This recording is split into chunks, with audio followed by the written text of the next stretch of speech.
പ്രിയപ്പെട്ട കുഞ്ഞുങ്ങളെ, ഈ വീഡിയോയിൽ നമ്മൾ പഠിക്കുന്നത് 6ാം ക്ലാസ്സിലെ കേരള പാഠാവലിയിലെ 5ാമത്തെ യൂണിറ്റിലെ ഗോട്ടി എന്ന പാഠമാണ്. തനിക്കേറെ പ്രിയപ്പെട്ട കളിപ്പാട്ടത്തെ നിരന്തരം പിന്തുടരുന്ന ഒരു കുട്ടിയെ പരിചയപ്പെടാം. ഗോട്ടി. വേപ്പുമരങ്ങളുടെ തണലിലൂടെ കാക്കയുടെയും കുറുനരിയുടെയും കഥ ഇവറക്കിക്കൊണ്ട് അവൻ വരികയായിരുന്നു. ചാഞ്ചാടിക്കൊണ്ട് നടക്കുമ്പോൾ അവൻ്റെ സഞ്ചി അങ്ങോട്ടും ഇങ്ങോട്ടും ആടി ശബ്ദമുണ്ടാക്കിക്കൊണ്ടിരുന്നു. സ്ലേറ്റ് ഒരു ചെറിയ കുപ്പിയോടടിച്ചു. കുപ്പി പെൻസിലുമായി കൂട്ടിമുട്ടി. അങ്ങനെ അവയെല്ലാം കൂടി ആ സഞ്ചിയിൽ കിടന്നു കുലുങ്ങി. പക്ഷേ അവൻ ഒന്നും തന്നെ കാണുകയോ കേൾക്കുകയോ ചെയ്യുന്നുണ്ടായിരുന്നില്ല. അവൻ്റെ ശ്രദ്ധ മുഴുവൻ കഥയിലായിരുന്നു. എന്ത് രസമുള്ള കഥ! കാക്കയും കുറുനരിയും.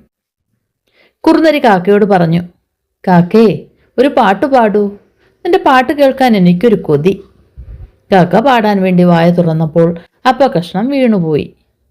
കുറുനരി അതും എടുത്തൊരൊറ്റ ഓട്ടം. അവൻ കുലുങ്ങി ചിരിച്ചു. നടന്ന് പീടികയുടെ മുമ്പിലെത്തി. അവിടെ അൽമാരയിൽ വലിയ കുപ്പിഭരണികൾ നിരത്തി വച്ചിരുന്നു. അവയിലൊക്കെ ചോക്ലേറ്റും പെപ്പർമിൻറ്റും ബിസ്ക്കറ്റുമാണ്. അവൻ അതൊന്നും നോക്കി നിന്നില്ല. എന്തിനാണ്? അവൻ്റെ അച്ഛൻ എപ്പോഴും അവന് കൊണ്ടു കൊടുക്കാറുണ്ട്. എങ്കിലും ഒരു പുതിയ ഭരണി അവൻ്റെ ശ്രദ്ധയിൽപ്പെട്ടു. ചുമലിലൂടെ തൂങ്ങുന്ന സഞ്ചിയുടെ നാട ഒരു വശത്തേക്ക് ഒതുക്കി ആ ഭരണിയുടെ മുമ്പിൽ അവൻ മിഴിച്ചു നിന്നു. പുതുതായി കൊണ്ടുവച്ചതാണ്. അതിനു മുമ്പ് ഒരിക്കലും അവൻ അതവിടെ കണ്ടിട്ടില്ല. ഭരണി നിറയെ ഗോട്ടികളാണ്. പച്ച നിറത്തിൽ വരകളോടുകൂടിയ വെളുത്തുരുണ്ട നല്ല ഒന്നാന്തരം ഗോട്ടികൾ. തൊടിയിലുള്ള വലിയ നെല്ലിക്കയോളം വലിപ്പമുണ്ട് ഓരോന്നിനും. കാണാൻ എന്തൊരു ചന്തമാണ്! അതുവരെ അതൊക്കെ എവിടെയായിരുന്നു? പീടികയുടെ ഉള്ളിലായിരിക്കും. ഇപ്പോൾ അവൻ കാണാൻ വേണ്ടി പുറത്തെടുത്ത് വച്ചതാണ്. നോക്കി നിൽക്കെ ആ ഭരണി വലുതാകാൻ തുടങ്ങി. ആകാശത്തോളം വലുതായപ്പോൾ അവനും അതിൻ്റെ ഉള്ളിൽ കടന്നു. വേറെ കുട്ടികൾ ആരും ഉണ്ടായിരുന്നില്ല. എങ്കിലും അവൻ അതായിരുന്നു കൂടുതൽ ഇഷ്ടം. അനുജത്തി പോയതിൽ പിന്നീട് അവൻ എപ്പോഴും തനിച്ചാണ് കളിക്കാറ്. അവൻ ഗോട്ടി വാരി നാലുപാടും വിതറി കളിച്ചു രസിച്ചു. അപ്പോഴാണൊരു ശബ്ദം. കുട്ടി അത് വലിച്ചിടും. അവൻ ഞെട്ടി. ആ ഭരണി ചെറുതായി കൊണ്ടുവരുന്നു. ചെറിയ ഭരണിക്കുള്ളിൽ പച്ച നിറത്തിൽ വരകളോടുകൂടിയ വെളുത്തുരുണ്ട ഗോട്ടികൾ. തൊടിയിലുള്ള നെല്ലിക്കയോളം വലിപ്പമേയുള്ളൂ ഓരോന്നിനും. അവിടെ അവർ രണ്ടുപേർ മാത്രമേയുള്ളൂ, അവനും വയസ്സായ ആ പീഡികക്കാരനും. അയാളുടെ മുഖത്ത് നീരസം നിഴലിച്ചിട്ടുണ്ട്. ഞാൻ പറഞ്ഞില്ലേ, എന്താന്ന് വേണ്ടതെന്ന് പറഞ്ഞാൽ എടുത്തു തരുമല്ലോ. അവൻ സങ്കടത്തോടെ മാറി നിന്നു.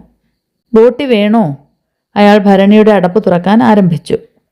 അവൻ വേണ്ടെന്നു തലയാട്ടി. പിന്നെ നല്ല ചോദ്യം, അവന് ഗോട്ടി വേണോ എന്ന്. വേണോ?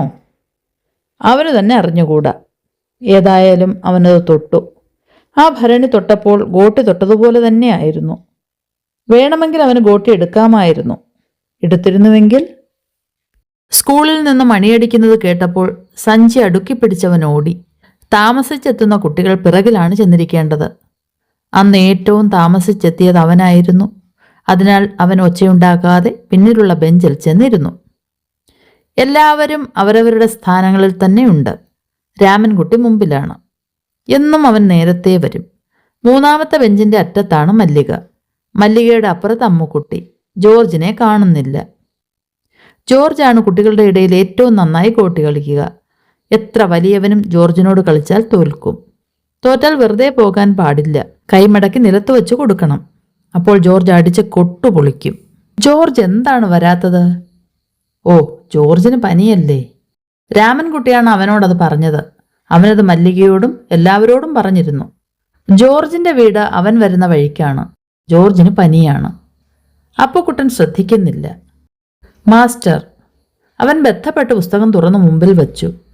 തീവണ്ടിയുടെ പാഠമാണ്. തീവണ്ടി, തീവണ്ടി. 37ാം പേജിലാണത്. വീട്ടിൽ നിന്ന് അവനത് വായിച്ചിട്ടുണ്ട്. ചൂരലിൻ്റെ അറ്റം കൊണ്ട് ഇടയ്ക്കിടെ മേശപ്പുറത്ത് കൊട്ടി മാസ്റ്റർ ഉറക്കെ പറഞ്ഞുകൊണ്ടിരുന്നു. കുട്ടികളെ, നിങ്ങളിൽ പലരും തീവണ്ടി കണ്ടിരിക്കും. അതിന് ആവിവണ്ടി എന്നുകൂടി പേരുണ്ട്.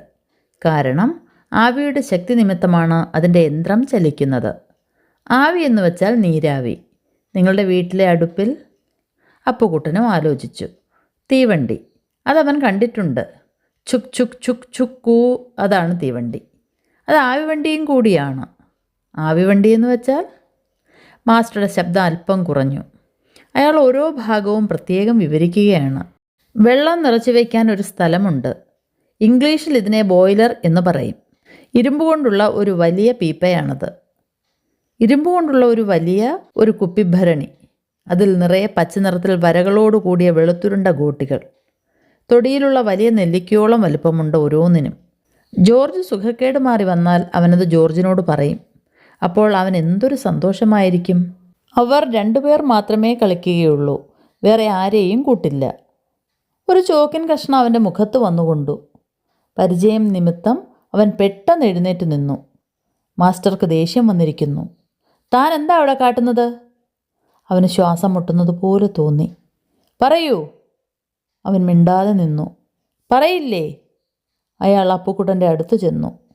ക്ലാസ് മുഴുവൻ വീർപ്പടക്കിയിരിക്കുകയാണ്. അവൻ്റെ പരിഭ്രമം വർദ്ധിച്ചു. ഞാനിപ്പോൾ ഇവിടെ എന്തിനെക്കുറിച്ചാണ് പറഞ്ഞിരുന്നത്? ആ കുട്ടിയുടെ മുഖത്തേക്ക് നോക്കിയപ്പോൾ അവൻ്റെ മനസ്സിൽ എന്തോ ഉണ്ടെന്ന് വളരെ കാലത്തെ സർവീസുള്ള മാസ്റ്റർക്ക് അറിയാൻ കഴിഞ്ഞു. ഒരു പക്ഷേ അവൻ പാഠം ശ്രദ്ധിച്ചിരിക്കാം.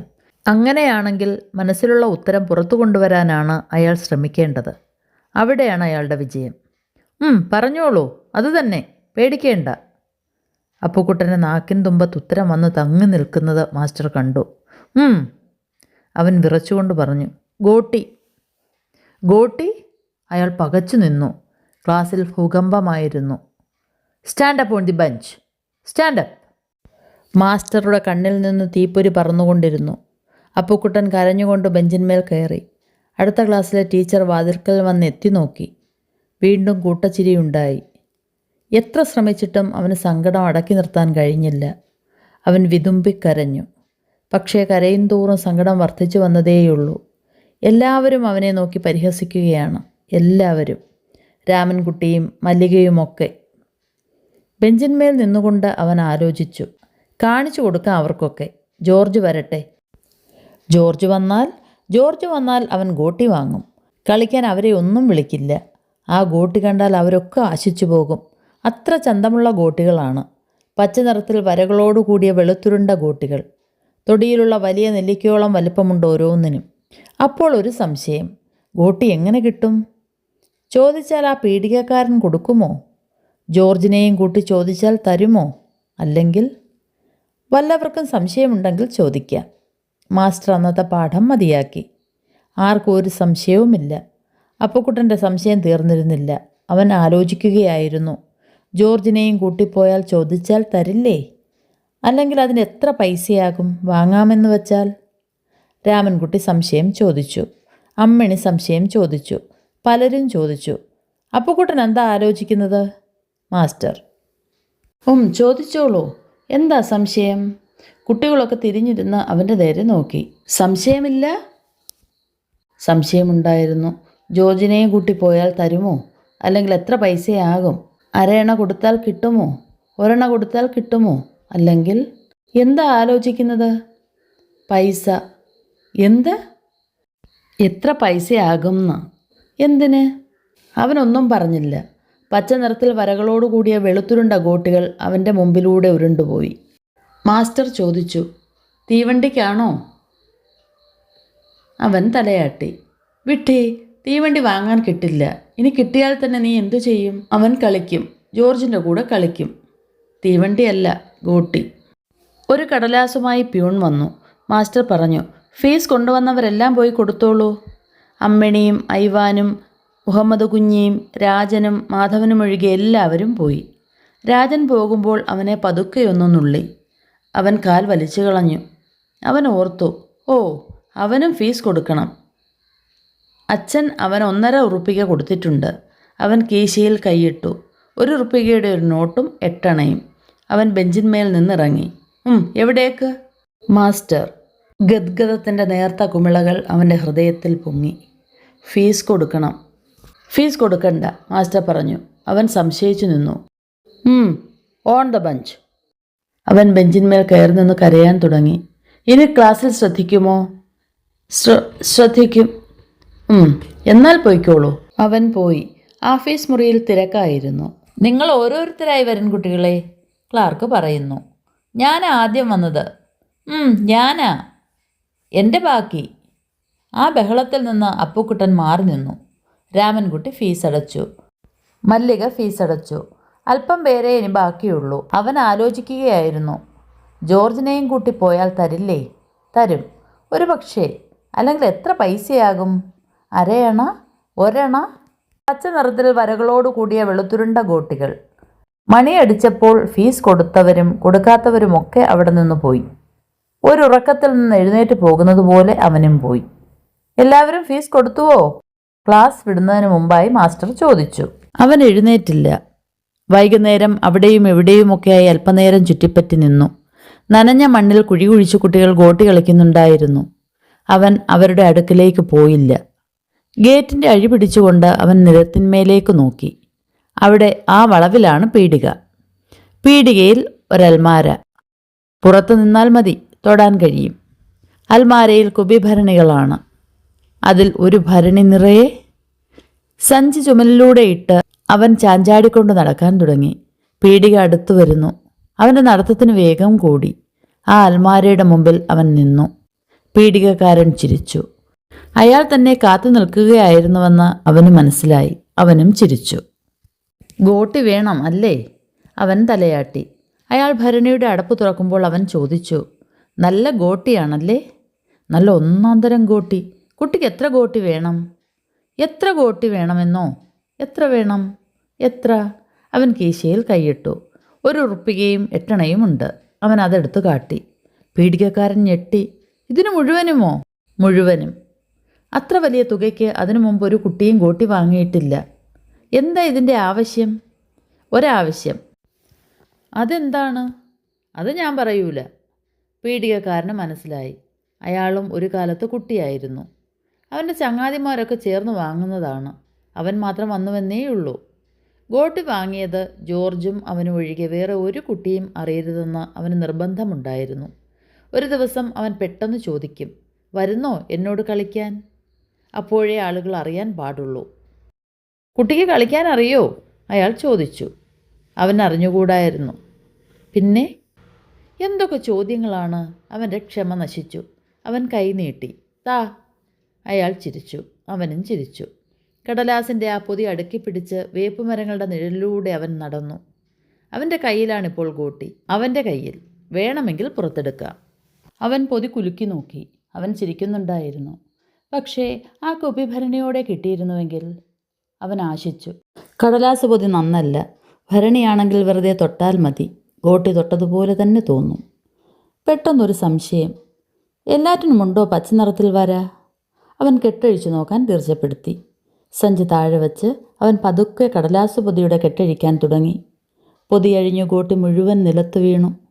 നിലത്തിൻ്റെ നടുവിലേക്ക് അവ ഉരുണ്ടു പോവുകയാണ്. ഒരു നിമിഷനേരം തരിച്ചു നിന്നതിനു ശേഷം അവ പെറുക്കാൻ തുടങ്ങി. കൈ നിറഞ്ഞു. പെറുക്കിയത് എവിടെ വയ്ക്കും? സ്ലേറ്റും പുസ്തകവും പുറത്തെടുത്ത് വച്ചതിന് ശേഷം സഞ്ചിയിൽ പെറുക്കിയിടാൻ തുടങ്ങി. 1, 2, 3, 4. കിർ! ഒരു കാർ സഡൻ ബ്രേക്കിൽ നിന്നു.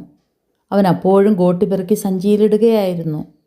ആ കുട്ടിയെ ജീവനോടെ കടിച്ചു തിന്നാനുള്ള ദേഷ്യം വന്നു ഡ്രൈവർക്ക്. അയാൾ തല വെളിയിലിട്ടു. ആ കുട്ടി എന്താണ് കാട്ടുന്നതവിടെ? പെറുക്കുന്നതിനിടയിൽ അവൻ തലയുയർത്തി നോക്കി. ഒരു കാറും അതിനുള്ളിൽ ഒരു ഡ്രൈവറും. ഡ്രൈവർ അവൻ്റെ ഗോട്ടിയുടെ ഭംഗി നോക്കി രസിക്കുകയാണ്. അവൻ ഒരു ഗോട്ടി പൊക്കിക്കാട്ടി ചിരിച്ചു. നല്ല രസമുണ്ടല്ലേ? ഡ്രൈവറുടെ ദേഷ്യം അലിഞ്ഞുപോയി. അയാൾ ചിരിച്ചു.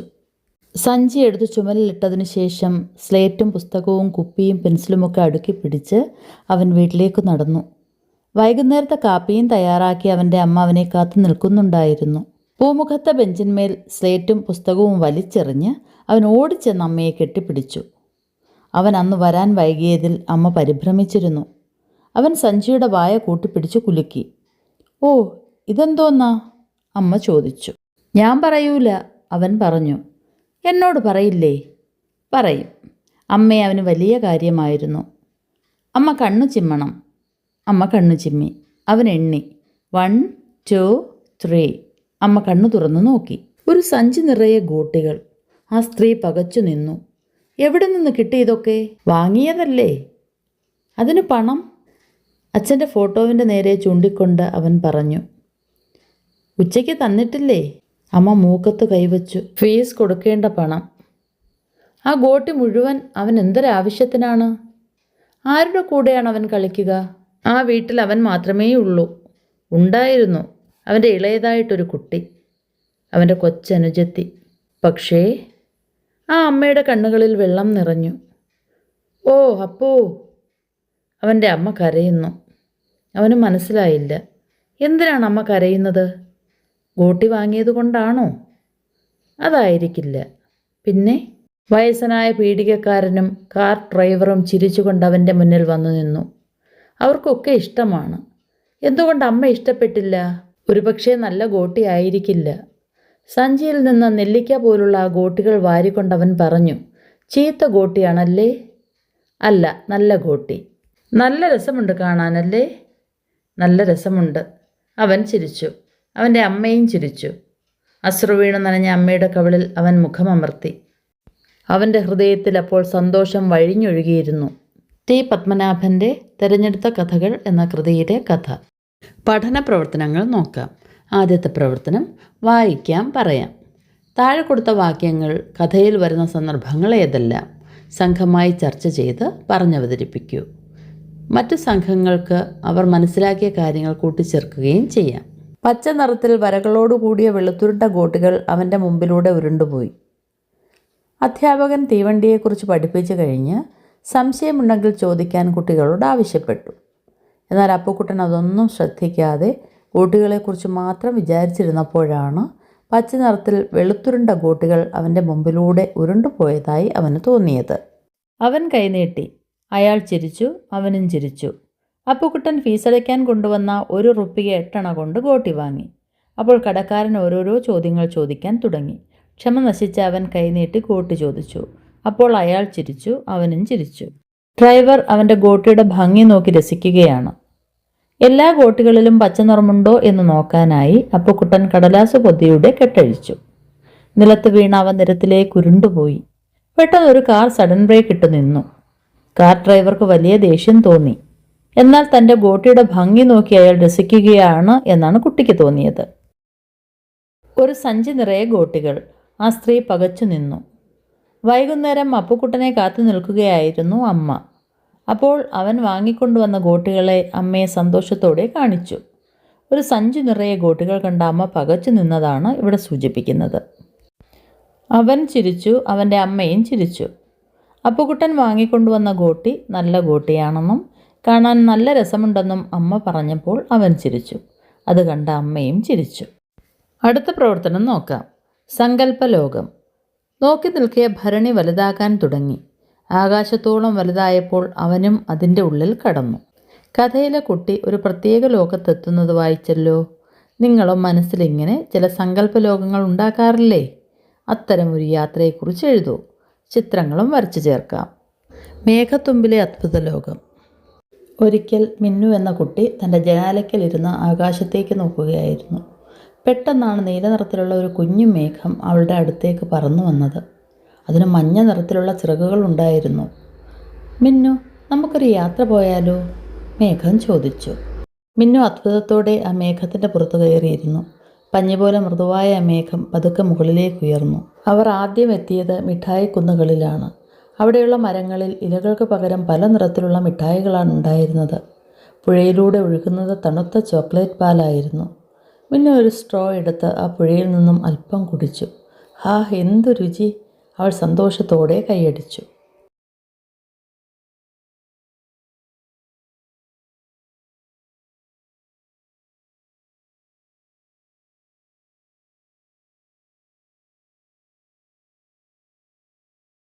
അവിടെ നിന്നും അവർ മഴവില്ലിൻ്റെ അടുത്തേക്ക് പോയി.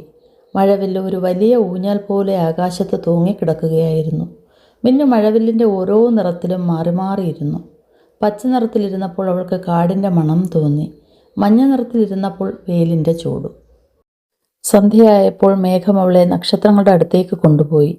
ഓരോ നക്ഷത്രവും ഓരോ കളിപ്പാട്ടങ്ങളായി മാറുന്നത് കണ്ട് മിന്നു അത്ഭുതപ്പെട്ടു.